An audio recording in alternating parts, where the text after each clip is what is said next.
keep you updated.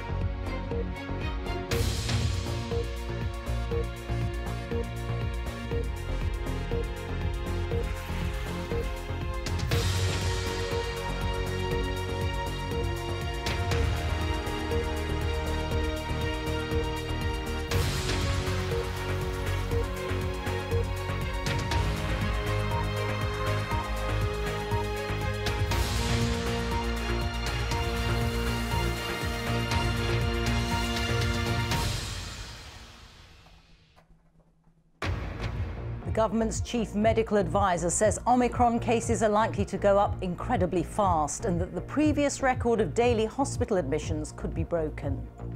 As health officials spoke this morning of severe pressure on the NHS, Professor Chris Whitty warned of major challenges in the days ahead. A lot of people will simultaneously fall ill and be unwell, isolating or caring for others at the same time across the whole economy. So that side of things I also do think we need to take quite seriously. Hospitality firms call for more financial support from the government amid rising cancellations due to Omicron. And this lunchtime, the First Minister Nicola Sturgeon said that Omicron is likely to be the dominant strain of coronavirus in Scotland by tomorrow. Also on the programme. The Bank of England puts up interest rates for the first time in 3 years to 0.25%. 5 children are killed in Australia after a bouncy castle was blown away in the wind. 3 more are critically ill in hospital. Good luck, Rose. The Rose effect. More people are signing up to learn British Sign Language after seeing the star on Strictly. And England's struggle on the first day of the second Ashes test in Australia. And coming up on the BBC News Channel, Mercedes dropped their plans to appeal the outcome of the Abu Dhabi Grand Prix after the controversial ending to the season cost Lewis Hamilton a record 8th time.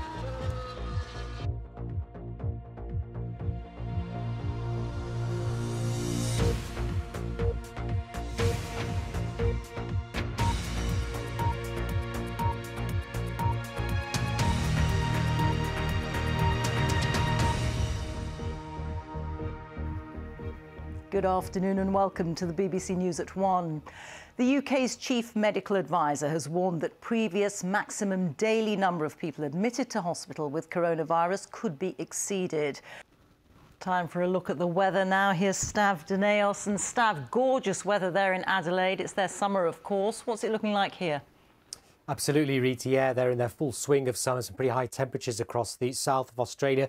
Different story here, though. The temperature's not too bad for the time of year here, but it's the lack of sunshine. Pretty gloomy, grey day today for many, and again tomorrow. But there has been some areas of sunshine, particularly towards the east of England, down in towards Norfolk, Suffolk as well. Glorious conditions here, particularly across the high ground and in towards the east. That's how it's looking, but stay tuned to the forecast, Rita. Will do. Thank you, Stav. A reminder now of our top story. The government's chief medical advisor says Omicron cases are likely to go up incredibly fast and that the previous record of daily hospital admissions could be broken. Well, that's all from the BBC News at 1, so it's goodbye from me. And on BBC One, we now join the BBC's news teams where you are. Bye-bye.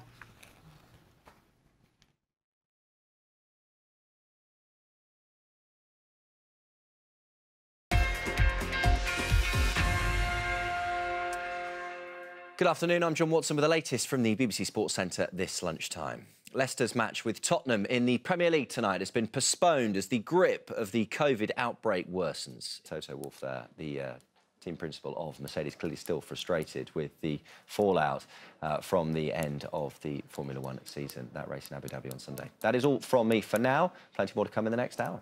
Thank you very much, John. Let's return now to evidence that England's Chief Medical Officer, Professor Chris Whitty, has been giving to MPs on the Health Select Committee about the spread of Omicron. At a news conference at Downing Street yesterday, he urged people to be cautious about socialising before Christmas.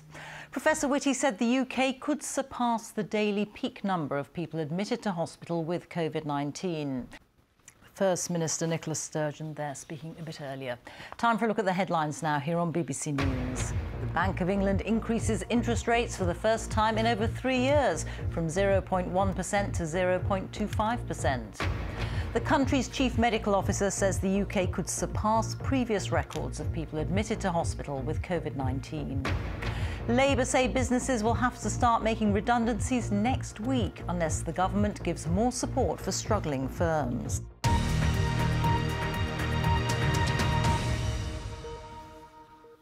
Now it's time for Across the UK.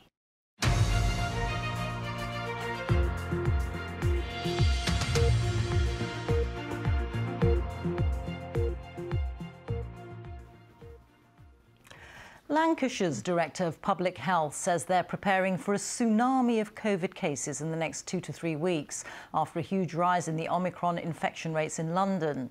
Meanwhile, the region's hospitality and entertainment industries are calling for urgent financial support, with many bookings being cancelled. Mairead Smith reports. It's Christmas, but the advice from the government last night was to think carefully about any celebrations. For all this hard work he has been in through. And oh look, he loves that, Louis. Does that feel nice on your hand? Yeah. Louis, what has it been like? You haven't had the horses here. Have you missed them? Yeah, I miss them so much, and this was the only home that they could be in. But for now, it's changed for them. So, yeah. How do you feel this morning? Well, I feel great. It has been an amazing morning. Park Lane is now back, and they're here, as Nat says, forever.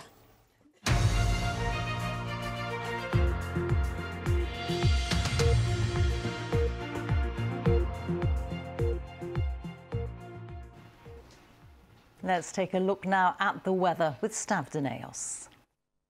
Hello there. We're keeping hold of this very benign weather for the foreseeable future, all down to this large blocking area of high pressure, which is going to dominate the weather scene. It's going to be a lot of gloomy, cloudy skies, but also some sunshine around like we've seen through today, and most places will be dry. We've had that weather front bringing further light and patchy rain today across the north of Scotland, the Northern Isles. The best of the sunshine has been in eastern Scotland and also eastern England. A few glimmers elsewhere, and it's been mild too. Temperatures for most in double figures. Now, as we move through this evening and overnight, most places stay rather cloudy, a bit of misty and murky in places. We lose the rain across the far north of the country, and it's eastern Scotland and eastern England which will continue to see some clear spells. So here temperatures dipping close to freezing, could see a bit of mist and fog developing under the clear skies.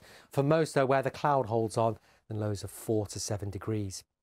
So here it is, this big strong area of high pressure which will be sitting on top of the UK this weekend and then tending to drift across in towards Iceland by Sunday and into the start of next week. That will allow some cooler air to move down from the North Sea. So for Friday then, it's a similar story. Most places dry, light winds, a lot of cloud, rather gloomy in central and southern areas, probably the best of any brightness. Eastern Scotland, northeast England. Temperature-wise, maybe a notch down on today's values, 7 to 11 degrees. The weekend then, very little change. It stays largely cloudy and grey and dry for most, and it will be turning cooler from the north and the east. So this is the picture for Saturday then. You can see a lot of cloud around, perhaps a little bit of brightness across the far southwest. Again, across Scotland, mainly the higher ground poking out of the low clouds, so the Grampians and the Highlands seeing some sunshine.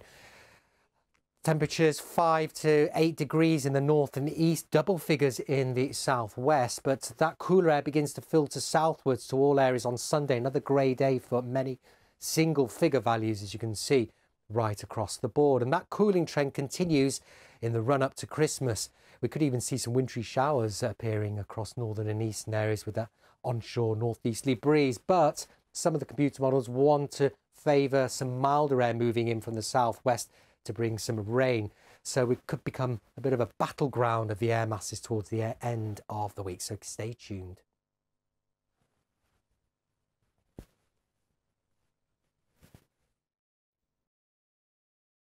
Are you ready for the adventure of a lifetime? Get in. Buckle up, everyone! I like it. Nice. Oh, really? Why aren't we moving?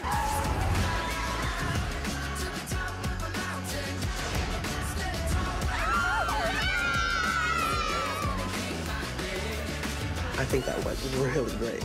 Right, that's enough. I'm in. Fun for all the family. This Christmas on BBC One and iPlayer.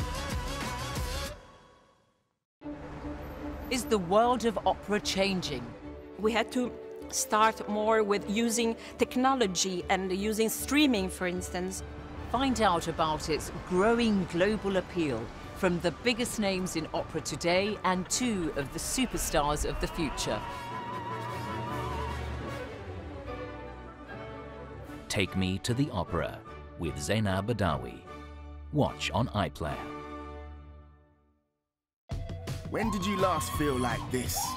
Yes! The moment that made you jump around like that. The highs, the lows. Who's your number one? BBC Sports Personality of the Year. Live Sunday at 6:45 on BBC One and iPlayer.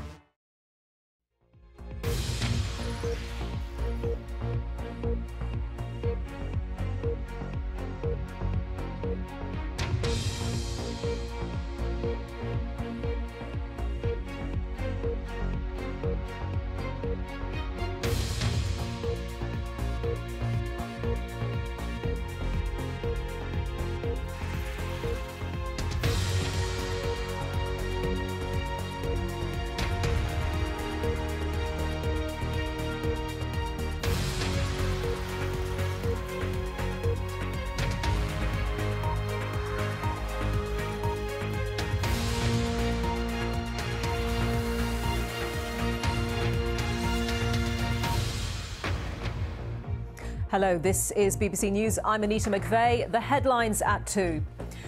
The country's chief medical officer says the UK could surpass previous records of people admitted to hospital with COVID-19 and warns of major challenges in the days ahead. A lot of people will simultaneously fall ill and be unwell, isolating or caring for others at the same time across the whole economy. So that side of things I also do think we need to take quite seriously. The Chancellor will hold talks with representatives of the hospitality sector who are asking for further government support to cope with the challenges of the Omicron variant. The Queen has cancelled her traditional pre-Christmas family party next week. Sources suggest it could have put too many people's Christmas arrangements at risk. And coming up at 2:30, we'll be answering your questions on how to manage COVID risks over the Christmas period. You can get in touch with us using the hashtag #BBCYourQuestions or email yourquestions@bbc.co.uk. UK tourists are to be banned from France from Saturday. Only French citizens or Britons who live there will be allowed to enter the country, but this time hauliers are exempt. The Bank of England increases interest rates for the first time in more than 3 years, from 0.1% to 0.25%. Good luck, Rose.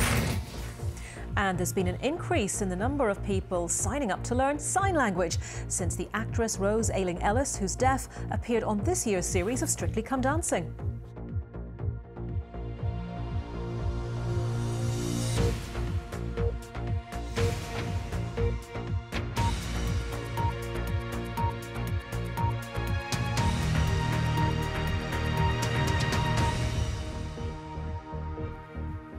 Hello and a very good afternoon to you.